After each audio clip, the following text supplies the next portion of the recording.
All right, welcome everyone to another exciting video. This is Chess with Luto Vazwe, and you're chilling with your boy, Luto Vazwe. We are looking at game two of the Steinitz Chess Festival 2024. And yeah, that was an exciting game, but not major fireworks. So we are going to look at the game. But first, I wanted to just, make a detour and say, please look at a channel called Chess Nonsense and Analysis. There's a video that was published yesterday, Saturday, 9 o'clock, which deals with a post that was advertised by the Chessa body. Chessa is familiar with players that are in South Africa are familiar with that because this is our highest authority in South Africa in terms of chess. But yeah, Chessa produced a video that speaks about them seeking a national head coach. So it's sort of like a vacant post, but it's a new post. And basically, it's like, something that's going to change the trajectory of chess in South Africa forever, if I can put it that way.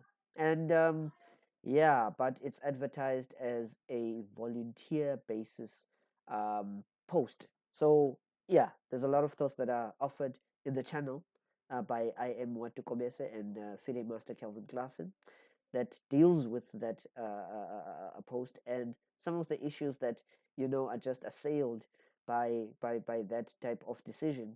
And yeah, I also thought about the issue, and I think I'm going to be offering my opinions on the issue on Tuesday when I am doing my take of some politics that we are going to be looking at. Yes, let's go to the video, man. Let's go to the video. Let's not waste too much time and just go to the game immediately. I'll just restart it here. So I'm playing against Gariant Sekelar, and a very strong player. He has beaten some, notable players in the country, some high level, high profile players. So yeah, he's very, very, very, very good in terms of play. So I decided here again.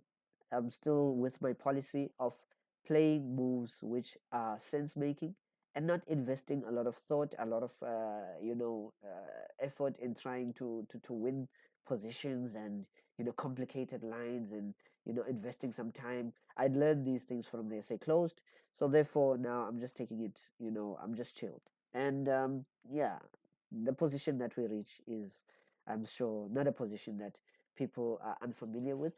So basically, this bishop is aiming at the square h2. This bishop will be instrumental in trying to exchange this knight off, and the queen wants to go to d6. Not really to checkmate. I mean, I'm playing a strong player, but it is, seeking to sort of create some weaknesses on the king side. So after bishop c7, the move h3 is played. Now there's a lot of ideas that you can go for here. First of all, you can go for knight onto e4, and the idea basically is that you're fighting against, the queen trying to go for e2, e4, or the opponent trying to push e2, e4. That's the reason why the queen was played there. Secondly, you could also go for rook onto e8, just a basic idea where you are just stopping e2, e4 without, putting a piece on e4. You're stopping it from a distance by that, but I went for b6. And the idea is just I'm developing my bishop to b7, and after the development of the bishop, um, the position should be good. Rook onto d1 is played, queen e7, and now c4 is played, and yeah, is striking at the center, and at the same time is trying to solve some issues with the development of the bishop on c1. So we are going to be seeing the moves b3, which will be coming to the cards later on. Makes sense, but here I think I make just a slight mistake. It's not a major mistake, but taking on c4 sort of lets down some steam from the way I've crafted my position. So after bishop takes c4, basically here I could have played bishop onto b7, and the idea with bishop b7 is that I'm fighting still against the development of that bishop, because after cd5, knight d5, Should he play the move b3, you can see that knight c3 is hanging there, and if e4, then knight onto f4, and he's going to be running into some issues in terms of his position. So yeah, bishop b7 recommended, but b takes c4 still, with the policy of just not thinking that much. And here, for example, I played the move bishop onto e5, very committal, where I give away the two bishops, but the idea is that structurally I get a good position, especially since he had to play against me with f4. But just to backtrack, perhaps a move that I could have considered is knight on g4, again with the policy of trying to fight against the bishop. And if bishop goes on to b2, which looks at the g7 square, so he activates a bit as well, then I can consider playing moves like knight onto g5 and trying to exchange the knight off, of which it would bring my queen to g5, looking at the g2 square. Okay, so anyway, after bishop on the e5, he takes on e5, queen takes e5, bishop b2. Of course, not rook onto b1 because queen onto e4 is just losing.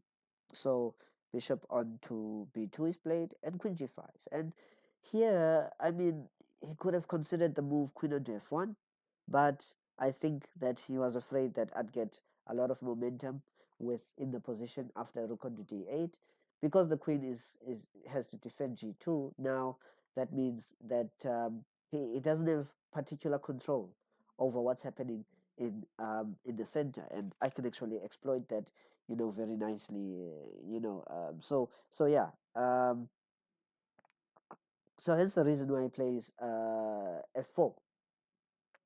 But this is a very committal move, and not only that, it allows him a backward pawn.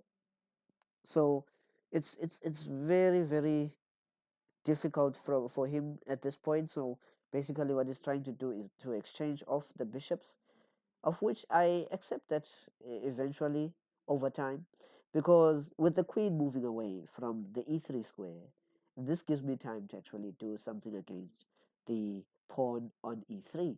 And you can see soon there's going to be a doubling up of rooks, and there's going to be the targeting of the e3 square. So basically that's where I'm playing. So anyway, he plays king onto f2, which, for in my eyes, was a very shocking move, and I was happy to see the move. Of course, I understood. Could not go to queen onto e2 because of queen takes f4, and secondly, also rook onto e1. You know, it seems a bit soft. Okay, first of all, rook onto e1 is bad because there's tactics here. So rook onto d3 also is bad because the rook is hanging. So I think perhaps it might be left with only queen onto d3, of which there is also, the centralization, first of all, rook onto d8. There is also, what else can I play here? I mean, that basically what's going to happen is that black is going to get a good position. So I think perhaps, okay, king f2 makes sense, but yeah, I could have considered some other alternatives, like, yeah, maybe fighting with queen d3 or something like that. Queen h4 now, and king on f3. And the king moving up made me a bit excited and made me feel like there must be something here, but it's very difficult to find what I can actually, come up with here to exploit this position. So queen onto e7 I played. The engine recommends that I should go to rook onto e6 and either going to g6 or doubling the rooks to attack e3 is a good decision. But I just played queen onto e7 because I couldn't find anything. And here, my opponent had already burnt a lot of time. So basically, he is a bit struggling with this position. And I thought, yeah, it's a good time to actually complicate. So the move g5 is played. And basically, the idea is I am going to try to take this and try to enter either on e4 or on e2, of which that's going to cause the position to be even difficult for my opponent. So here he played queen onto d7, and his idea is simple. He wants to exchange the queens because that would alleviate his position a bit. Of course, I reject this with queen onto a4, And this position is very critical because if I let my opponent go, then I'm going to be facing a position which is a bit drawn, and that's exactly what happens basically.